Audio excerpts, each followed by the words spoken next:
Hey guys, this is Tom Mccullum reporting from the White House with the Next News Network. I'm a little soaked. It was downpouring a few minutes ago, so I'm just trying to keep up with it. And tonight we have a special report on 3 critical issues that the mainstream media refuses to cover: illegal immigration, gang violence, and tax fraud. For years, President Trump has remained committed to securing our borders and cracking down on illegal activity. While the left spins their narratives, Trump's team delivers results. Tonight, we will be highlighting the real work being done to protect American citizens and expose fraud that's draining our system. You guys ready? It's going to be a fun one. Let's get started. First up, investigative journalist Savannah Hernandez with exclusive report on tax fraud involving Jackson Hewitt. She did uncover evidence that employees are illegally coaching illegal immigrants on how to cheat the U.S. tax system, scoring up to $14,000 in returns per person, whether or not they worked. She filed this report from outside the Roosevelt Hotel in New York City, known as a hotspot for fraud. Let's check this out. This is Savannah Hernandez in front of the Roosevelt Hotel in New York City. Now, we wanted to come check in on the migrant crisis, and as we were walking around, we saw a Jackson Hewitt table out here with an employee who was handing out this flyer. Now, what this flyer says is, working or not, file your taxes, and we can get the maximum refund for your family. And the paper says that if you have 1 child, you can get over $7,000 in a refund, and if you have up to 3 children, you can get over $14,000. Now, of course, the Roosevelt Hotel is still filled to the brim with illegal immigrants. Like I said in that report, it is set to close in June. But what is happening in New York and in sanctuary cities across the United States of America is that they're taking migrants and they're simply shipping them to the suburbs of these blue states so they can hide the migrants and stop the mass deportations from happening. That's one issue. A separate issue is the apparent tax fraud that is happening. Now, this Jackson Hewitt employee was tabling in front of one of the most well-known illegal immigrant shelters in New York City. Initially, I didn't really suspect anything that he was doing.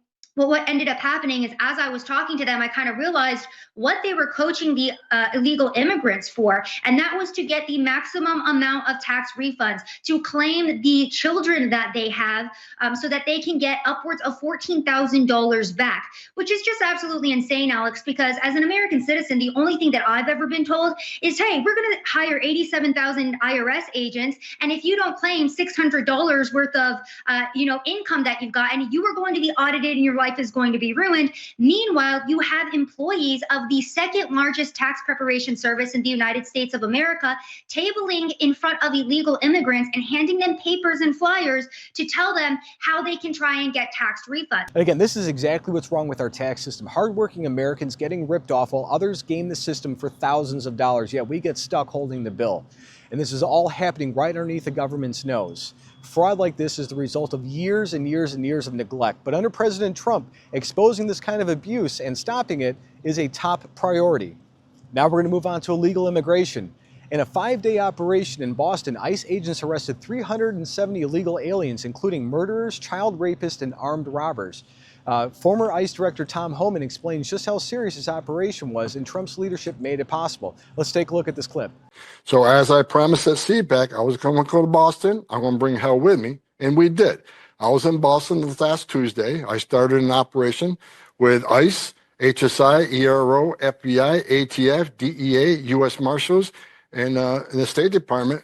And in a 5-day operation, we arrested 370 illegal aliens in Boston and the surrounding communities in Massachusetts, and 205 of those were significant public safety threats, including 4 murderers, child rapists, armed robbers, a couple Interpol red notice arrests. We arrested a lot of bad people in the last 5 days in Massachusetts, many of them in Boston. We just put the numbers again today. You're the first show I've actually been able to talk about this. The numbers just got put out today, Bill. And again, guys, that's what real leadership looks like. These are petty offenses. These are violent criminals who are roaming our streets, endangering our communities. For too long, past administrations have looked the other way, but not anymore. President Trump empowered law enforcement to do their job. Every one of these arrests is a win for public safety and for every single American family.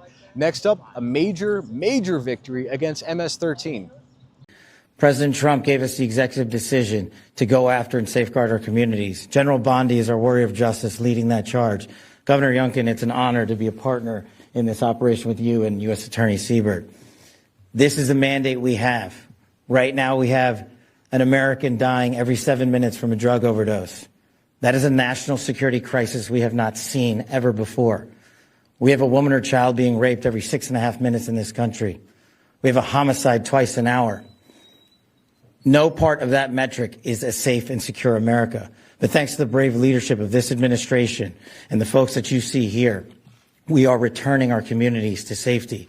As you heard, we took down this morning a top leader of MS-13. That is not done easily.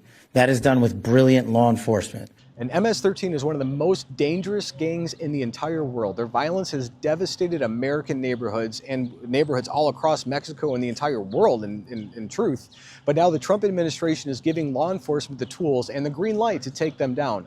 This arrest sends a clear message. Criminal gangs are no longer safe in this country. And finally, we're going to turn to the media. When a reporter tried to spin the story of violent gang deportations, Press Secretary Caroline Leavitt called them out, rightfully, on their blatant misinformation. Let's check this out. You can get classified by simply having certain symbols in your tattoos and wearing certain streetwear brands. That alone is enough to get someone classified as TDA and sent to El Salvador.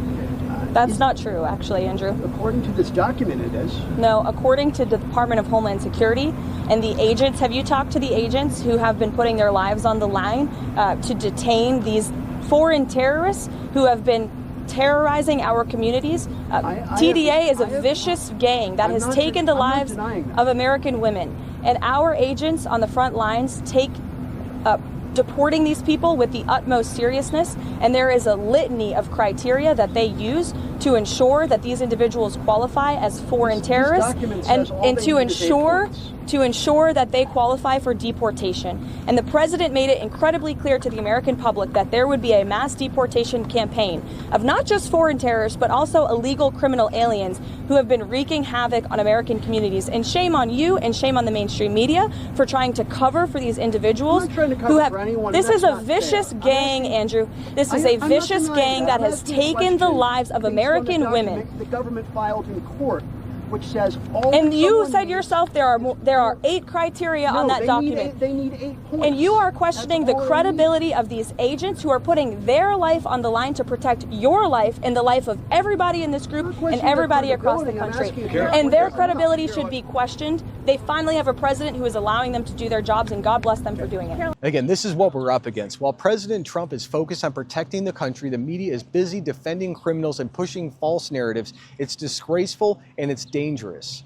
Americans deserve the truth, and the truth is this administration is fighting every day to keep us safe. The media can't spin that away. They're going to try, though. All these fake news guys around here, I'm watching them walk around. They're trying their best. And so tonight, we've seen what real action looks like: fighting tax fraud, stopping violent criminals, and standing up to the media's lies. President Trump is doing what no one else in America will. He's putting America first, and that means your families first and my family first.